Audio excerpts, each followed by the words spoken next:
Mémorandum à l'intention du gouverneur de province du Nord Kivu, du vice-premier ministre, ministre de l'Intérieur, Sécurité et Affaires coutumières, du commissaire provincial de la police, de la population de Goma.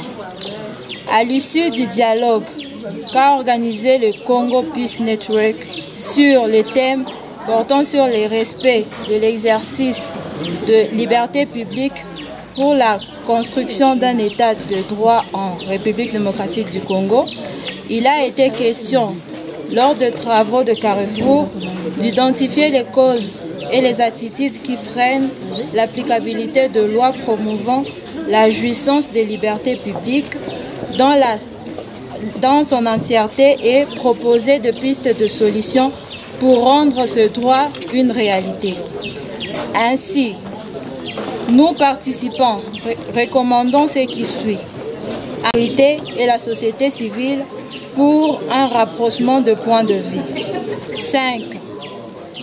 Exercice strict de la séparation de pouvoir. 6.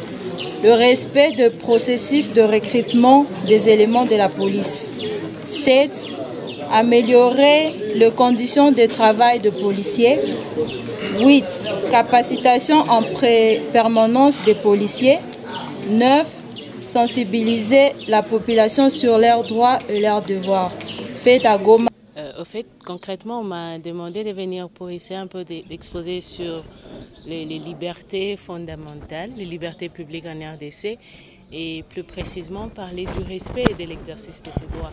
Juste essayer de revenir et de comprendre qu'est-ce que la loi prévoit par rapport aux libertés publiques en RDC. Et bien sûr, après avoir confronté les attitudes et les avis de praticiens, ceux qui sont sur terrain, on a essayé de voir avec la société civile, avec la police et aussi avoir un avis d'un juriste pour essayer de comprendre l'application et l'applicabilité de la loi ou la Constitution par rapport aux libertés fondamentales. Si on vous demandait conseil à toutes ces deux parties, vous auriez dit quoi? Concrètement, ce que je dois dire, qu'en matière de respect des droits de l'homme, respect des libertés publiques, la responsabilité est partagée. La société civile doit aussi respecter les droits de l'homme, et même la police doit les faire, parce que la loi dispose que toute personne doit. Et donc toute personne, que vous soyez de la société civile, que vous soyez de la police, toutes les personnes doivent respecter et promouvoir, si possible, le droit de l'homme. Tel serait mon avis. Alors, madame, aujourd'hui... moi, je suis juriste, je ne suis pas politicienne. Citoyen congolais. En tant que citoyen congolais, je ne sais pas analyser les régimes. Concrètement, je suis ici pour parler des libertés publiques. Et à ce que je sache, les lois n'ont pas changé jusque-là. C'est la même constitution que nous avons. Et moi, je me fie à la constitution, monsieur. Elle est de 2006, révisée en 2011. Et c'est la constitution qui est d'application aujourd'hui en RDC. Il y a des avancées par rapport à l'actuel régime? La constitution n'a pas encore changé, monsieur. Elle a été modifiée en 2011 et jusqu'à preuve du contraire, il n'y a pas encore de modification. Alors, il y a des manifestants qui injurient la police. Comment commentez-vous ce comportement et quels conseils pouvez-vous donner?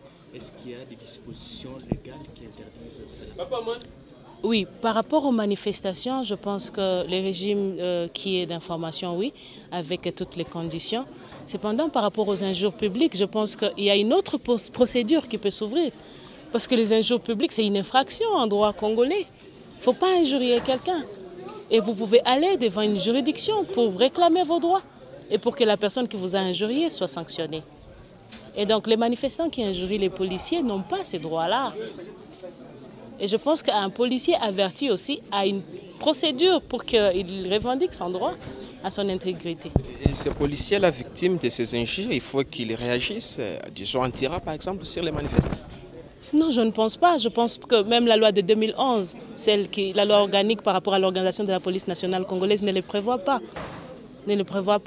Et donc, voilà pourquoi j'ai dit tantôt qu'en matière de liberté publique, la responsabilité doit être partagée. Les policiers qui doivent respecter les droits de l'homme, mais aussi les participants ou les manifestants qui doivent aussi respecter les droits des autres. Qui sont ici, mais aussi de se faire éclairer par Madame Félicité ou même par les défenseurs des droits humains qui sont ici, parce que nous avons commencé en disant que nul n'a le monopole de la connaissance ici. Et donc, quelqu'un peut intervenir donner son point de vue. Si vous avez un avis contraire ou si vous voulez l'éclairer par rapport à telle ou telle autre chose, sentez-vous à l'aise. Ce n'est pas seulement ici devant où on sait qu'on va poser des questions et eux répondent. C'est un débat. C'est pour cela même qu'on l'appelle débat. Et donc